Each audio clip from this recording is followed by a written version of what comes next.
Hi friends, welcome to Crown Tasty Samayal. இப்போ நம்ம பார்க்க போகிறது சீசனில் கிடைக்கக்கூடிய காய்கறிகளை வச்சு செய்கிற பாரம்பரியமான ஒரு ரெசிபி தான். இது சூடான சாதத்தில் போட்டு சாப்பிட்றதுக்கு ரொம்பவே சூப்பராக இருக்கும். இந்த ட்ரெடிஷ்னல் ரெசிபியை ப்ராப்பராக எப்படி செய்யறதுன்னு பார்க்கலாம் வாங்க. ஒரு அடிகனமான பாத்திரம் எடுத்துக்கோங்க. நான் இன்னைக்கு ப்ரெஷர் பேனில் தான் இதை வேக வைக்க போகிறேன். அதனால் ப்ரெஷர் பேன் எடுத்திருக்கேன். அதில் நல்லெண்ணெய் தேவையான அளவு சேர்த்துக்கலாம். நல்லெண்ணெயில் இந்த சமையல் செஞ்சால் டேஸ்ட் நல்லா சூப்பராக இருக்கும். 2 டேபிள் ஸ்பூன் அளவு நல்லெண்ணெய் சேர்த்துட்டு அதில் காரத்துக்கு தேவையான அளவு பச்சை மிளகாய் சேர்த்துக்கலாம். 7 பச்சை மிளகாய் இது போல் பொடியாக நறுக்கி எடுத்து சேர்த்தாச்சு. ஒரு பெரிய சைஸில் இருக்கிற வெங்காயம் இது போல் பொடியாக கட் பண்ணி எடுத்து சேர்த்துடலாம். சேர்த்துட்டு இது எல்லாத்தையும் வதக்கலாம். இந்த சமையலுக்கு நம்ம மிளகாய் தூள்லாம் பயன்படுத்த போகிறது கிடையாது. காரத்துக்கு பச்சை மிளகாய் மட்டும்தான். அதனால உங்கள் காரத்துக்கு ஏற்ற மாதிரி பச்சை மிளகாவை கூடுதலாவோ இல்லை குறைவாவோ சேர்த்துக்கோங்க.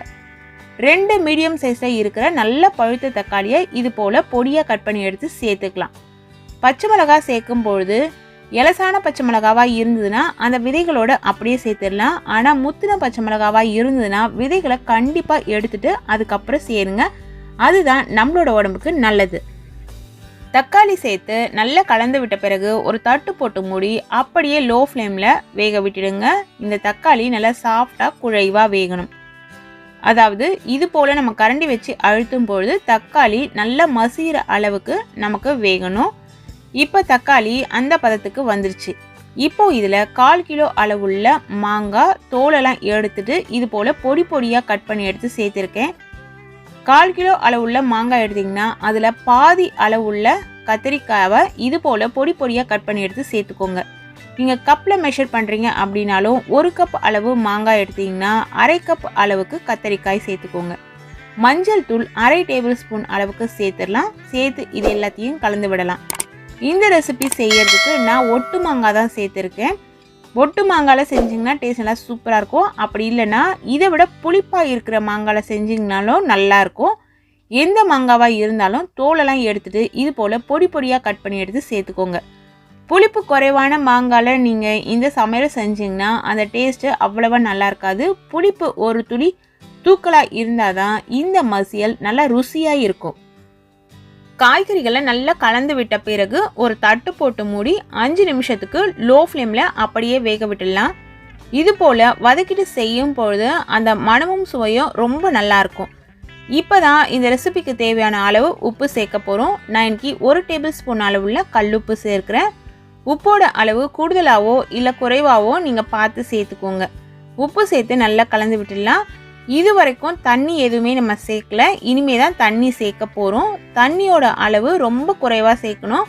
அதாவது இந்த காய்கறிகள்லாம் வேகிற அளவுக்கு சேர்த்தா போதும். நான் சொன்ன இந்த அளவுகளுக்கு 100 ml அளவு தண்ணி சேர்த்தா போதும். தண்ணி சேர்த்துட்டு தீயை கொஞ்சம் அதிகப்படுத்தி வச்சு நல்லா கலந்து விட்டுடுங்க. அந்த உப்பு கரைஞ்சதுன்னா உப்போட அந்த அளவு நமக்கு தெரிஞ்சிடும். டேஸ்ட்டு பார்க்குறதா இருந்தால் பார்த்துக்கலாம். இல்லைனா வெந்த பிறகு கூட நம்ம உப்பு கூடுதலாக சேர்த்துக்கலாம். இப்போ நல்லா இது போல் நல்லா ஹீட் ஆகி வருது பாருங்கள். அந்த சமயத்தில் ப்ரெஷர் பேனோட மூடியில் கேஸ்கட்டை கரெக்டாக ஃபிக்ஸ் பண்ணிவிட்டு மூடி போட்டு மூடிடுங்க. மூடிட்டு இந்த நாப் வழியாக ஏர் ரிலீஸ் ஆகுதா அப்படிங்கிறத செக் பண்ணிவிட்டு அதுக்கப்புறம் வெயிட் போடுங்க. எப்பொழுதுமே குக்கரை நம்ம இது போல் தான் மூடணும். ஒரே ஒரு விசில் வந்ததுன்னா போதும். இது ரொம்ப சாஃப்டாக வெந்துடும். நம்ம ஒட்டு மாங்காய் சேர்த்துருக்கோம் அப்படிங்கிறதுனால ஒரே விசிலில் நல்லா சாஃப்டாக வெந்துடும். வேறு ஏதாவது நாட்டு மாங்காய் நீங்கள் சேர்த்திங்கன்னா வேகத்துக்கு கொஞ்சம் டைம் ஆகும். அப்படிங்கிற சமயத்தில் 2 விசில் கொடுத்துக்கோங்க. அந்த ப்ரெஷர் எல்லாம் போன பிறகு ஓப்பன் பண்ணி பார்த்தீங்கன்னா தெரியும் எந்த அளவு இது சாஃப்டாக வெந்து வந்திருக்கு பாருங்கள். கரண்டி வச்சு இது போல் மசிச்சாலே மசிஞ்சிடணும். அந்தளவு சாஃப்டாக வெந்திருக்கணும். தண்ணியோட அளவு பாருங்கள், நம்ம நிறைய சேர்க்கல. இதுவே இந்த அளவு இருக்குது. இந்த மசியல் இந்த அளவு திக்னஸில் இருந்தால் தான் டேஸ்ட் நல்லாயிருக்கும். அதனால் தண்ணி நிறைய சேர்த்துறாதீங்க.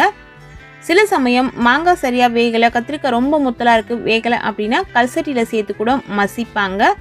மத்து இருக்கும் இல்லைங்களா, பருப்பு மசிக்கிற மத்து, அது வச்சு கூட நீங்கள் மசிச்சுக்கலாம். உப்பு கொஞ்சம் குறைவாக இருந்தது, அதனால் உப்பு சேர்த்துருக்கேன். இது எல்லாமே திரும்பவும் ஸ்டவ்வை சுவிட்ச் ஆன் பண்ணிவிட்டு கொஞ்சம் நேரம் நம்ம கொதிக்க விடணும். அப்போ தான் அந்த பச்சை மணம் மாறும். எப்பொழுதுமே ப்ரெஷர் குக்கரில் வேக வச்ச பிறகு எந்த கிரேவியாக இருந்தாலும் தனியாக கொஞ்சம் நேரம் கொதிக்க விட்டிங்கன்னா, அதாவது ஒரு 5லேருந்து 8 நிமிஷம் வரைக்கும் கொதிக்க விட்டிங்கன்னா மிதமான தீயில் அந்த பச்சை மணலாம் போய் ஒரு கரெக்டான டேஸ்ட்டில் நமக்கு வரும்.